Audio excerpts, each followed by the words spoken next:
I ended up coming to New York when the first time was about 14.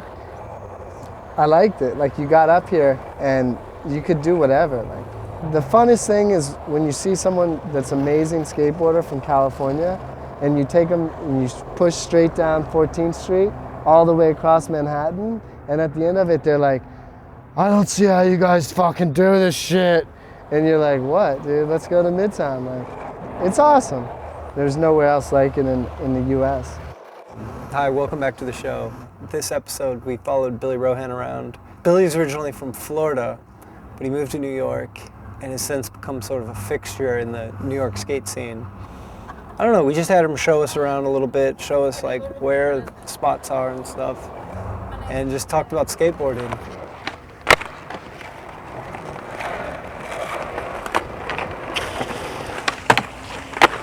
Basically, this is Tompkins Square Park. It's like a park here in the Lower East Side where people meet up and skateboard. I've seen everything from kids getting hit with spiked bats out here to like dudes throwing shit at people.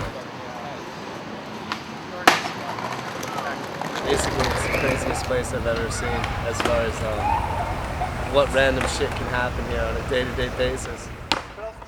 One of the best memories I have here, though, was during the blackout. When the blackout in New York happened, it was insane because like all the skateboarders didn't know what was going on the first hour or two of it. People were like, well, we having a terrorist attack? What the hell's going on? And for some reason, everybody decided like, let's go to the TF. So we're here skating, and then mass amounts of people just start showing up. And once everybody knew it wasn't like a terrorism attack, it turned into this big party. Like, you get some funny people here. Like, you get dudes visiting all the way from California. I've seen kids here from New Zealand, Australia, and it's like, to be honest with you, this is the worst place to skate in New York. There's millions of spots all over the place, and people get lazy. That's the reason they come here, because you could just skate with your friends and not do shit all day. But really, there's way more to, like, New York City has way more to offer. That's why today we're gonna go to Houston Park and then go to the banks afterwards to actually show more than just the TF. This is my really good friend, Quim Cardona. He owns Sushi Wheels. He's a professional skateboarder. Quim Cardona. My name is Quim Cardona. I'm from New Jersey, born and raised. But New York is my second home. And our purpose out here in the park today is to just show you guys around, give you a little teaser, you know what I mean? But if you really want to experience the true street skate life, come and check it out yourself. You know how to contact us. My email, everything is there. Peace. Quim Cardona's been around for years, killing it on the skate scene here in New York and New Jersey. And we used to be teammates with Zoo York. I never wanted to skate for anybody except for Zoo York. Growing up in Florida and like the whole East Coast thing, I always thought Zoo was the sickest company. But since I had went pro when I was young, it was like, are they gonna give me a board, or am I just gonna be this like weird in-between dude on the team?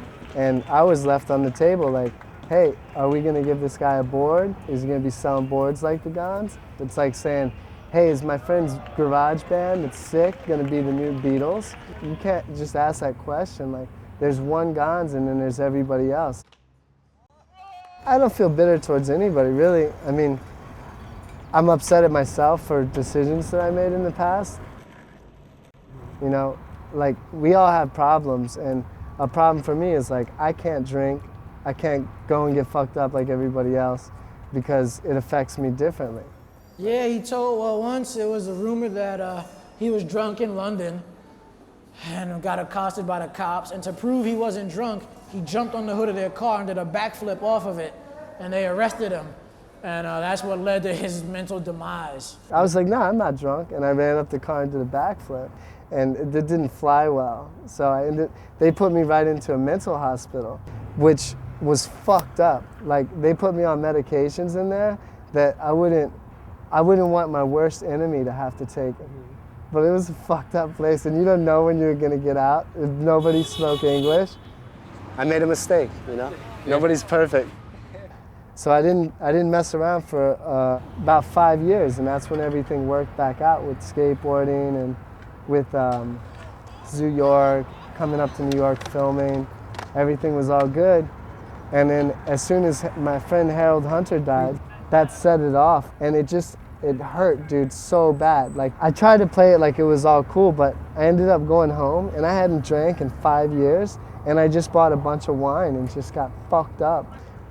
When Harold died, that day we're supposed to meet up. I get off of work, I'm calling him, no answer. Get a call from my sponsor from Instant Winner, and the dude's like, Billy, did you hear what happened to Harold? I was like, no, I can't get in touch with him. He's like, Harold's dead, he died. I get there, it's a big mess. Everybody's crying. He's still laying in bed, and he's dead. And I'd never seen a dead body before. And like, this is like a person that has made me laugh. He was one of the only dudes that was like, yo, fuck them niggas, Billy. If they think you're crazy, you're crazy. But come up, skate, don't do no shit, don't fuck up. You know, just be crazy, but don't get in trouble. And so I was like, all right, cool. Like, I had one person that had my back, basically. And he's laying in bed, and he's dead with like a grin on his face. I never even knew like a pro skateboarder that had died, much less a friend. It was like, you think of these people as immortal. Like, they're like different, you know? It's pretty hard. I'm trying to, if kids are doing that in the handle, why can't I do it on this?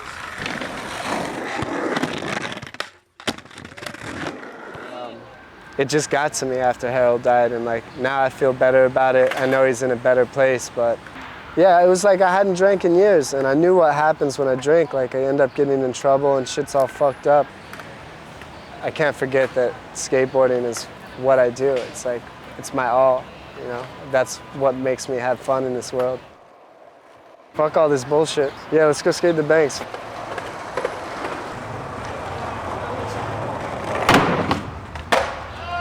I think what made skateboarding so different from any other activity or sport was that you could just be yourself. I skate because it's fun. I'm not making any money off skateboarding, but that doesn't mean I'm gonna quit skating and get a track bike and find myself. Just do you. That's what Harold told me. Do you, kid.